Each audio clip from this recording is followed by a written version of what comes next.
Ooh, that's some serious music, Moletrap. It's gotten serious here. We just saw MC get knocked out of the GSL, man.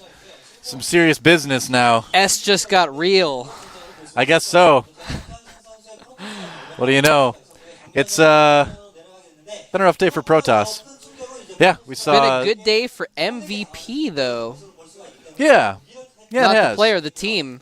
Yep. SC, their well, new. He's probably having a good day too somewhere. Their new acquisition, beating Revival, and now Monster, one of their up and coming players, I guess, Yeah. beating MC. Well, MVP, the player, is probably just like rolling around in his piles of money right now. Like, this feels so good. Match 4 today. We're going to have Zenex Kyrix, one of the few Zenex players left in the GSL. A very aggressive Zerg. He has been around for a long, long time. And he was in Code S for a long, long time. Finally got knocked down to Code A. He's going to have to try to fight for his right to party in the GSL and survive. Mostly survive. Maybe party a little bit, but mostly survive. And he's going to have to play against the other player. Well, let's talk about Kyrix more. You know, Kyrix, he's a fun player to watch. I've always enjoyed him. He became famous for being one of the first Zergs to do the high economy baneling aggression, but he's going to have to beat this guy. Yeah. It is GuMiho from the team FXO. Now, correct me if I'm wrong, wasn't GuMiho, didn't he used to play random? Or is that someone else? Heard that. Yeah, I believe that's true. I believe that's true. I thought he used to be random, and he switched over to Terran full time now. Yep, that's right. Because he was random and then he chose a race, whereas we had Guinea Pig on MVP, who was Protoss and then became random. And then we have Random King, otherwise known as Startail Superstar, who's just random. Sometimes he's Zerg. All the time he's crazy. Sometimes he wears a cape. I think but we'll see him tomorrow. I think he's going to be. I think he was random. Now he's full-time Zerg, I believe. Possibly, but GuMiho. Yeah, we're going to he's see him a good later. Terran player. He's really good. He's got really good mechanics. A very good, solid player. I thought he performed very well in the Team League. Here's his chance to show his stuff in Code A. I'm excited to have him here. He has a solid winning percentage against Zerg, which is going to be good for him. Although he hasn't played a Zerg in a while. He's played some last month in one of the iCup tournaments, but or now ESB tournaments. But on the other hand, Kyrix actually hasn't been doing very well. He's actually got a 31% win rate against Terran. He's lost 8 of his last 10 games against Terran. He's not been playing well at all. So GuMiho, I think, definitely has the advantage here. We're going to find out, though, here in game number 1, if Kyrix can stay alive in Code A after being dropped down from Code S, or if GuMiho is going to fail here. We're going to find out in just a minute on Metalopolis here at the GSL Code A.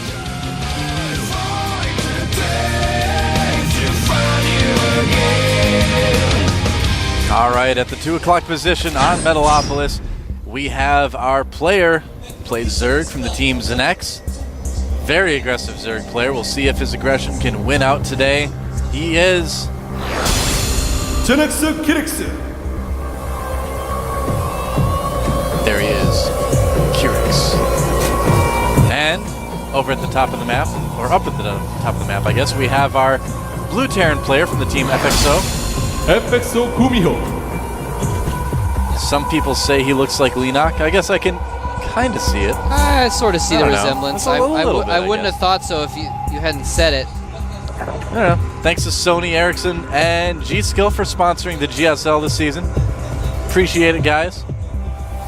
And this Overlord, what the, Well, he spotted the command center, but what he's going to do is go over and see if he can spot the barracks. He didn't actually spot the command center.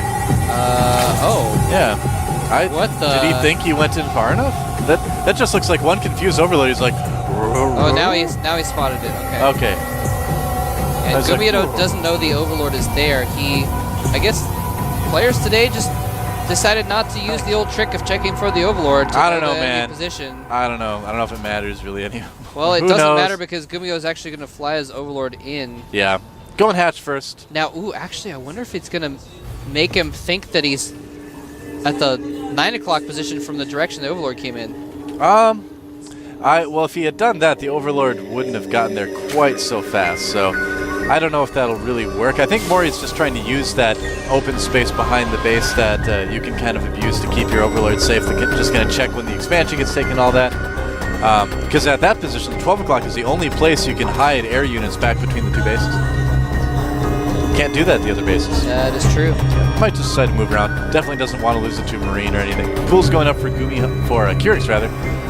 I'm a little bit worried for Kyrix because I feel like his style of play doesn't really work too well anymore against Terran. Like, Terrans have played against, Baneling, Zergling aggression, and, a lot of other kind of basic stuff that Kyrix does long enough that it seems like it's easier for them to respond to it. So, unless Kyrix has kind of some new stuff we haven't seen before, I'm expecting GuMiho to do pretty well.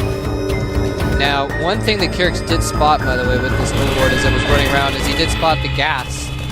So he knows that something is coming. It's going to involve gas. Wow, nice micro by GuMiho, taking down one drone already. And he actually, I thought he was going to get the Marine away, but he doesn't. Doing a little bit of damage to those other drones. I think it's just going to be a Reactor Hellion expand for GuMiho. Yep. Very good indeed.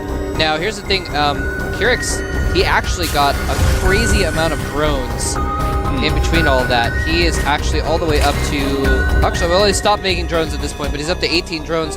But he droned up. I didn't actually see what number it was on, but I think he squeezed in a couple drones before his pool and after. So he's got a pretty good economy going, is I guess what my point is here. Ah, yeah. Oh, that's good. You can make Banelings faster that way. Yeah. I mean, he also did that because he scouted there was only one barracks, so he knew he didn't have to worry too much very early on. I kind of feel like we're going to see GuMiho move into some mech play. Just from the way his buildings are arranged, I'm kind of wondering, although he hasn't taken a second gas quite yet, so I could be wrong. Yeah, he's getting sim. Never mind, I'm wrong. I'm wrong, Moltrap. It's okay. It's okay. That's right. A little bit of scouting coming out from these Hellions. They're going to just poke in, see what they can see. Positioning of Kyrix's units and Spinecrawler. Oh, so that's what a Zergling looks like when it dies close up. Thank you, Legend. You've never zoomed in on a Zergling before? I guess I haven't. Not a dying one. Maybe it's just a morbid curiosity of mine. Well, Legend's a Terran player, so he's like, I'm sure. We'll have to see if we get to see any of his picks later this season. Roach Ward going up in the background for Kyrix. Yep. It's pretty smart because he doesn't know how many Hellions are coming out here. He doesn't quite know that. He wants to be a little bit safe. His Spinecrawler's in a bit of an odd position, too. It tries to block it off with the Queen, but he doesn't do it. Oh, a lot of Zerglings, or a lot of drones, rather, are going to die to these Hellions. And he's going to get into the main, too. Oh, disaster striking early for Kyrix. Wow, he's up to 14 drone kills, 16 drone kills, 17. Oh, that's just hard to watch. And that's why he got the Roach Warren to stop this from happening, but he didn't actually get it out in time. He got it pretty late, and he paid the price, and that Spinecrawler was not in a good position either. Look at it, it's down kind of to the very southwest of the hatchery. Oh, it does take out the Overlord there. Try to do a little scouting. But yeah, I mean, if we get a shot in the natural, you'll see that the Spinecrawler, where it's normally closer to the ramp, is a little farther down. Denied. Wow. Things not going well for Kyrix. Very quick there by GuMiho. That's actually something that a lot of Terran players don't pay as much attention to as they should. That's true. That's actually true. So Speedling's moving out, trying to catch these Hellions again. Yep. But Kyrix got down to 17 drones at one point. He's now drawn back up to 22, but not a very good place for Kyrix. Starport on the way now for GuMiho as well. Gonna move that factory down to the low ground to create a bit of a wall. Always important to have that at your natural on a map like that. And I don't think he's gonna be able to get in and do too much damage with the Hellions at this point, though. No, definitely not. I think what we're gonna see GuMiho do is he's getting down. Yeah, he's getting down 3 reactors. He's putting a starport on his other reactor. What is Kyrix doing? Sorry, I'm sorry to distract you there, but he's sending his roaches up towards the natural, leaving just Lings and Queens and Spinecrawlers to defend against those Hellions. I don't know what he plans to accomplish with this. I don't know either. Just wants to put on some counter pressure, I guess. But maybe catch some SCVs off guard with the expansion. Anyway, basically what I was going to say, though, is GuMiho's just going to power off 2 bases and just kill Kyrix right now. Yeah, he's going to kill these roaches first. Slow isn't done yet, but yeah, with Stim finishing, he's going to kill that, taking very little losses, even running 1 Marine back to keep it alive. Yeah, GuMiho is playing great in this game so far. And those Hellions need to be careful, though. Whoa, nice little juke by those Hellions. Gets them all the way just safe and sound. Yeah, it was nicely done. Tried to trap the Hellions with the Ling so the Roaches could kill him, but didn't happen. A medevac, first medevac is going to go ahead and drop those Hellions into the Zerg base where he has no vision of the outside of his base right now. Yeah, this could be really dangerous for Kyrix. Here they come. It is barbecue time. I'm getting hungry just watching this. Up. Oh, splits him at the last second. Nicely done. Oh, one Hellion does get surrounded. Good parking the Hellion between the minerals like that is going to be able to kill a couple Zerglings, but didn't quite work as well.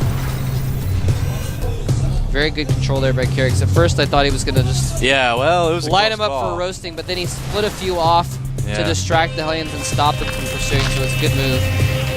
What is the worker count right now? Let's check that out. It is even at 44 to 45, which is not technically completely even, but it's about even.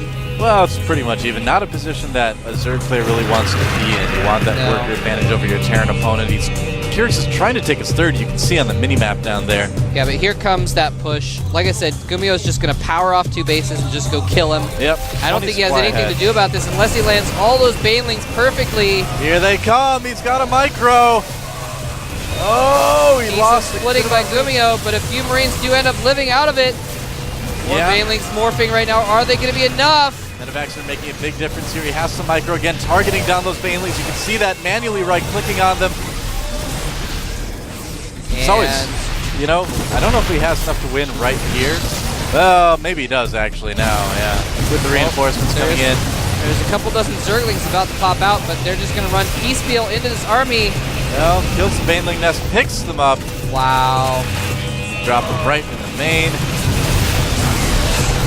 And the real key here is that 9 Marines are being produced right now. He's doing 9 production. What would that be? 10. I know it's septuple, octuple. What would be 9? I don't know. I don't know what 9 tuple is. I don't know, but he's making 10 anyway, so who cares? He's Deca building Marines. Point being, he's just powering out so many units that Kyrix cannot keep up. He's going to eventually lose the battle. Well, this is a style that's very similar to what his former teammate SC did quite a bit. A lot of Zerglings coming out, but not enough. Could be the end of the game right here. Yeah, GG. GuMiho takes game number 1. Yeah, playing really well. Yeah, the Towel Terran, I forgot. Yeah, there he is. He's the Towel Terran. Yeah, you told me about that. I was like, what? Yep. I didn't know that. I didn't realize that before. His hands get a little bit sweaty when he plays. It's okay. Don't worry. He's still a great Terran player. Played really well. Yeah, not a lot Kyrix could do. He made some questionable choices in that game, but you know what? I love watching Korean players micro against Banelings because you actually see them, you know, right-clicking the Banelings and then right-clicking the move and all that. Really good micro. Something that I've been told players don't really do outside of Korea.